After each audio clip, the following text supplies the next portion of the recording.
বাড়ি যেতে হবে বলে দুই জামাই খুব সকাল সকাল উঠে পড়েছে। ছোট জনা তো সবার আগে উঠেছে, সে বাড়ি চলে গেল, তার অফিসে মানে ব্যাংকে যেতে হবে। আর মেজোটাও তাই, তার পরে পরে সেও বেরিয়ে গেল। তো দেখো এই কদিন মানে যে দুদিনই ছিল বেশ আনন্দই কাটালাম, তবে মাঝখানে আমাদের অসহ্য হয়ে গিয়ে একটু আনন্দটা অনেকটাই কমে গেছে, কারণ খাওয়া দাওয়ার দিক থেকে। তো যাই হোক, তো এই যে আমরা তারপরে বোনরা চলে যাওয়ার পর আমরা সকাল সকাল একটু সেদ্ধ ভাত করেছিলাম, খাওয়া দাওয়া করে এখন আমি, মা আর আমার ছেলে বেরিয়ে পড়লাম। কোথায় যাচ্ছি বলো তো? আজকে তো শ্রাদ্ধ কাজ জেঠুর, তো সেই মতো আমরা আমার শ্বশুর বাড়ি যাচ্ছি। এই যে আমার শ্বশুর বাড়ি। তো এখানে গিয়ে দেখি সবাই চলে এসেছে, মানে কাজে কেবল বসেছে। তখন আমি ঢুকেছিলাম আর আমি দেখো আমার মুখ চোখের অবস্থা। তো যাই হোক, এদিকে আমি আমার ঘরের সামনে মানে আমার শাশুড়ি মায়ের ঘরের সামনে বসেছিলাম, আর এদিকে জেঠু সাধু শান্তির কাজ হচ্ছে, আর আমার ছেলে, আমার জায়ের ছেলে, আমার ননদের ছেলেরা এই দেখো বাড়ির সামনে মানে গেটের সামনেটায় একটু ফাঁকা জায়গা আছে, ওখানে খেলাধুলা করছে। তো চলো তোমাদেরকে আমি একটু বাড়িটা ঘুরে দেখাই, তাহলে তোমরা হয়তো অনেকটাই বুঝতে পারবে। মানে আগের ভিডিওতে আমার অনেক ভিডিও আছে, তো আমার এই ঘরের অনেক ভিডিও আছে। আমি যখন প্রথম ব্লগ ভিডিও শুরু করি তখন এই ঘরের অনেক প্রচুর ভিডিও আছে, তাই ভাবলাম চলো তোমাদেরকে একটু ঘুরে দেখাই। তো আমার ছেলে তো কিছুই মানে মানে মনে পড়ছে না, ওর সবই ভুলে গেছে। তো এই যে এই পোর্শনটা হলো, তারপরে এইদিকে হচ্ছে এটা আমার ঘর ছিল, মানে বিয়ের পর আমি এই বাড়িতেই প্রথম এই ঘরে ঢুকি। তো এখন দেখো মানুষ না থাকলে যেটা হয়, তো আমরা এখানে বাস করি না বলে ঘর দৌড়ের কি অবস্থা দেখো, পুরো ঝুল নোংরা হয়ে আছে, মানে আমরা থাকি না। এদিকটা আমাদের ভেঙে গেছিলো, আর আমাদের ছাদ থেকে জলও পড়ে। তো যতই হোক অনেক আগেকার বাড়ি, মানে 150 বছর বলতে পারো।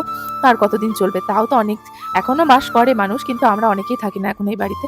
তবে আমরাও যেতাম না যদি না আমাদের ঘরটা ভাঙতো। মানে আমার ঘরের যে ছাদটা, মানে যেখানে আমি দাঁড়িয়ে আছি, এই দিকটা ভেঙে গেছিলো, তারপর সারানো হয়েছে।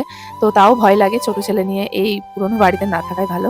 আর তাছাড়া আমার বাড়ির যে ছাদটা, মানে আমার ঘরের যে ছাদটা দোতলা, সেই ছাদটাও মানে প্রচুর জল পড়ে বৃষ্টি হলে। যদি একদিন ধরো বৃষ্টি হতেই থাকে তাহলে আমার ঘরের সমস্ত জিনিস ভিজে যাবে। তো এই যে দেখো এদিকে ওপর থেকে দেখাচ্ছি কাজ চলছে।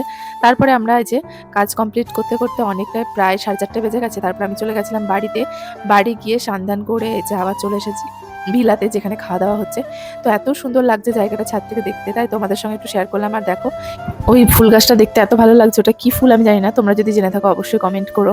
তো এখানে রান্না বান্না হচ্ছিল, আর আমরা লাস্ট ব্যাচ, মানে লাস্ট বলতে পারো। তো দেখো তাড়াহুড়ো করে তো আজকে কানের নাকে সবই পড়তে হয়, কিন্তু আমার এত প্রচণ্ড খিদে পেয়ে গেছে। তো আমি একটু সিঁদুর আর টিপ পরে চলে এসেছি। আজ 10 দিন পর টিপ মানে সিঁদুর পরলাম। সিঁদুর না পরলে কেমনই লাগে না মেয়েদের মুখ, আর সিঁদুর পরলে মুখটা পুরো চেঞ্জ হয়ে যায়। তো দেখো আমি 10টা দিন সিঁদুর পরিনি, তো কেমন লাগতো আমার চেহারাটা, একটু সিঁদুরটা পরে তাও অনেকটা পদে লাগছে। তো যাই হোক, এদিকে দেখো আমার ছেলে অনেকক্ষণ মানে না খেয়েছিল, সেই সকালে একটু ভাত খাইছিলাম, ও এতক্ষণ না খেয়েছিল, তাই ভাবলাম চলো এবার খাওয়া দাওয়াটা সেরে নিই। তো চলে গেলাম খাওয়া দাওয়া করতে। তো অনেকদিন পর তেল ঝাল মশলা খেলাম, খেতে কিন্তু ভালোই লাগলো। তারপর খাওয়া দাওয়া করে যখন ছাদে আসি, তো দেখো সূর্য অস্ত যাচ্ছে, মানে সন্ধে লাগতে আসছে, তখন আমাদের খাওয়া দাওয়া কমপ্লিট হলো। তো তারপরে ছাদে কিছুক্ষণ দাঁড়িয়ে আমরা আবার চলে গেলাম বাড়ির দিকে।